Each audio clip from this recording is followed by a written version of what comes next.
Hello student, we have discuss in our last video. जैसे कि last video में Rahul sir ने आप लोगों को जो चैप्टर स्टार्ट हो चुका था, फंडामेंटल यूनिट ऑफ लाइफ, ठीक है, चैप्टर 5 था आप लोगों के फंडामेंटल यूनिट ऑफ लाइफ। इसमें आप लोगों को सेल की डिस्कवरी के बारे में बताया था।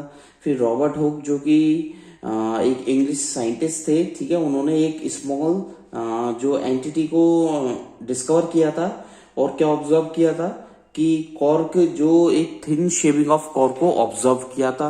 इसके बाद कौन आया? एंटन वैन ल्यूवेनहॉक, ठीक है। ये क्या थे?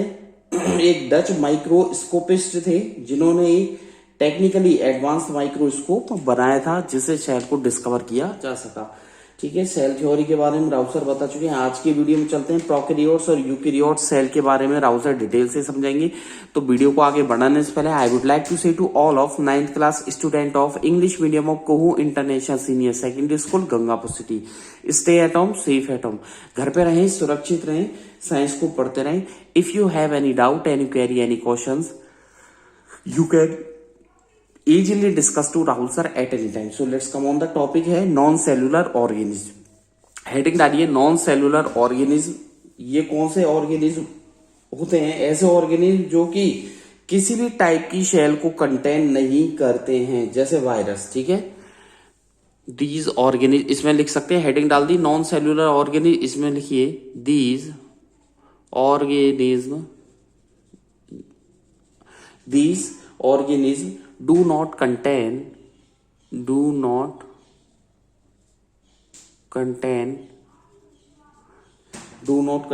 any shell, okay। बहुत इजी डेफिनेशन है। those organisms do not contain any shell, ठीक है, in their body, in their body, okay. Example देखें, एग्जाम्पल है वायरस। वायरस जो होता है उसमें किसी भी, उसकी बॉडी में किसी भी तरीके की शेल नहीं होती है, ठीक है, और इनमें मेम्ब्रेन भी नहीं होती है, और एग्जिबिट और जो कैरेक्टरिस्टिक है लाइफ की वो भी नहीं होती है। और क्या नहीं होता है? दे लेक, LACK दे लेक मेम्ब्रेन, दे लेक मेम्ब्रेन, ठीक है, इनमें मेम्ब्रेन भी नहीं होती है। चलें आगे की तरफ बात करें सेलुलर ऑर्गेनिज्म की। अगली हेडिंग डालें सेलुलर। ये नॉर्मल छोटे छोटे टॉपिक हैं, फिर इसके बाद मैं आप लोगों को प्रोकैरियोट्स और यूकैरियोट्स के बारे में डिटेल से बताऊंगा। सेलुलर ऑर्गेनिज्म कौन होते हैं? ऐसे ऑर्गेनिज्म होते हैं जो कि एक या एक शेल को कंटेन कर सकते हैं, एक से ज्यादा शेल को कंटेन कर सकते हैं, ठीक है। कौन कौन से होते हैं? बैक्टीरिया है, ह्यूमन बींग्स है। दीज ऑर्गेनिज्म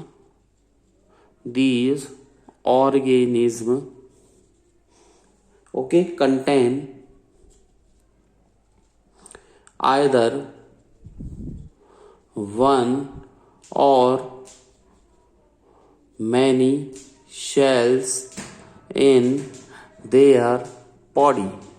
सीधी सी डेफिनेशन है, यानी कि these organism contain either one or many cells in their body, ठीक है, उनकी बॉडी में एक या एक से ज्यादा शेल्स होती हैं। जैसे बैक्टीरिया होता है, ओके, बैक्टीरिया, या ह्यूमन बींग्स जैसे कि हम लोग, हमारे अंदर भी लाखों करोड़ों सेल्स होती हैं, human beings etcetera, okay, bacteria या ह्यूमन बींग्स। चलें आगे की तरफ बात करें। अब जो सेलुलर ऑर्गेनिज्म है उनको फर्दर दो टाइप में डिवाइड किया गया है, ठीक है, तो मैं यहां लिख देता हूं जिससे आपको पता रहे। सेलुलर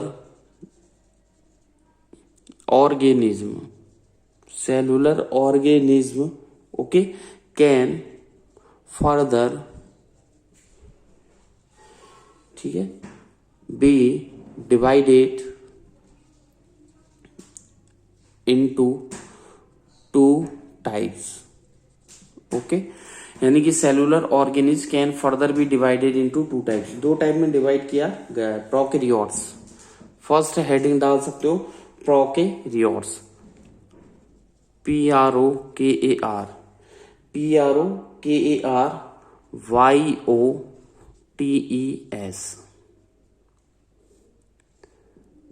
क्या लिखा? PROKARYOTES, prokaryotes. ठीक है, प्रोकैरियोट्स क्या होते हैं? ऐसे ऑर्गेनिज्म होते हैं जो कि प्रिमिटिव, अनडेवलप्ड बोल सकते हैं, अंडर डेवलप्ड कंडीशन में होते हैं, इनकम्प्लीट शेल्स होती है। ठीक है, तो प्रोकैरियोट्स इसमें लिखिएगा these organism okay have very primitive, PRIMITIVE, primitive, under developed. Rahul sir ये बताना चाहते हैं कि ये जो प्रोकैरियोट्स होती है ऐसे जीव होते हैं जिनमें अंडर डेवलप्ड शेल्स होती है, या बोल सकते हैं इनकम्प्लीट शेल्स होती है इनके अंदर। ठीक है, शेल्स जो है बेसिक स्ट्रक्चर बहुत टफ होता है, न्यूक्लियर मेम्ब्रेन होती है इनके अंदर, जेनेटिक सब्सटेंस जैसे DNA अवेलेबल रहते हैं। ठीक है, और इन शेल्स को प्रोकैरियोट्स बोला जाता है। साइटोप्लाज्म में कंटेन कर सकते हैं ये लोग। ठीक है, और कोई भी न्यूक्लियर मेम्ब्रेन इनमें नहीं होती है। ठीक है, बैक्टीरिया इसके अंदर रखा गया है। ठीक है, आर्की बैक्टीरिया रखा गया है। ठीक है, तो यानी कि वही चीज मैं लिखवा रहा हूं, these organism have very primitive, under developed, ठीक है, and incomplete shell,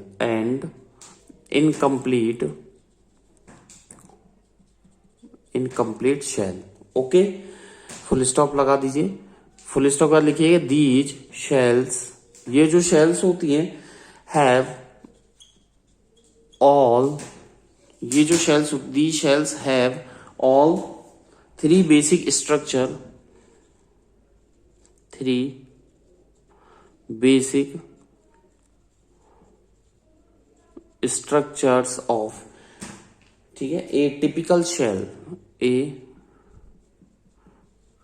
typical cell, but like a, इसमें इनमें कमी किस चीज की होती है? बट मैंने यहां पे लिखा लेक, LACK, लेक का मतलब इनमें नहीं होता है, या कमी होती है न्यूक्लियर मेम्ब्रेन की, nuclear membrane. Okay, nuclear membrane की कमी होती है। ठीक है, अराउंड देयर जेनेटिक, आगे लिखिएगा around there genetic, around there genetic substance like, अब कौन से सब्सटेंस होते हैं? सब्सटेंस लाइक, जेनेटिक सब्सटेंस मतलब है DNA। ठीक है, जेनेटिक सब्सटेंस से मतलब हो गया DNA, डीऑक्सोराइबो न्यूक्लिक एसिड। ऐसी शेल्स क्या कहलाती है? प्रोकैरियोट्स। सच शेल्स, ठीक है, क्या लिखा? Such cells is called a prokaryotic cell बोल सकते हो आप। ठीक है, और ऐसी शेल्स रखने वाले प्रोकैरियोट्स कहलाते हैं। ठीक है, तो ऐसी शेल्स तो क्या होगी? Prokaryotic cells. ठीक है, क्या होगी? Prokaryotic cell. और प्रोकैरियोटिक शेल्स रखने वाले प्रोकैरियोट्स कहलाते हैं। ठीक है, फुल स्टॉप। आगे स्टार लगा करके लिखिएगा द न्यूक्लियर मटेरियल। ठीक है, जो न्यूक्लियर मटेरियल होता है प्रोकैरियोटिक शेल में, the nuclear material in a prokaryotic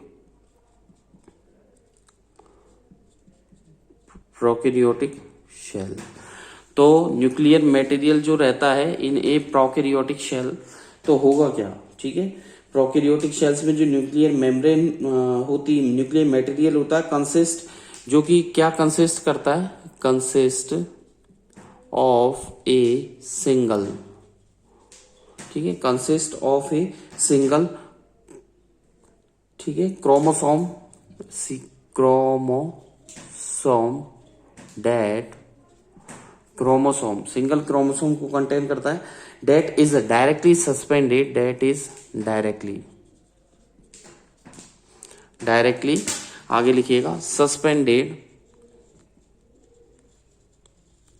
जो कि डायरेक्टली सस्पेंडेड कर दी जाती है इन द साइटोप्लाज्मा के अंदर। ओके, साइटोप्लाज्मा के अंदर रहती है। ठीक है, और जिनमें न्यूक्लियर मेम्ब्रेन नहीं होती है, स्टार, अगला स्टार लगा करके लिखिएगा there is no nuclear membrane. there is no nuclear membrane, and this region is and this region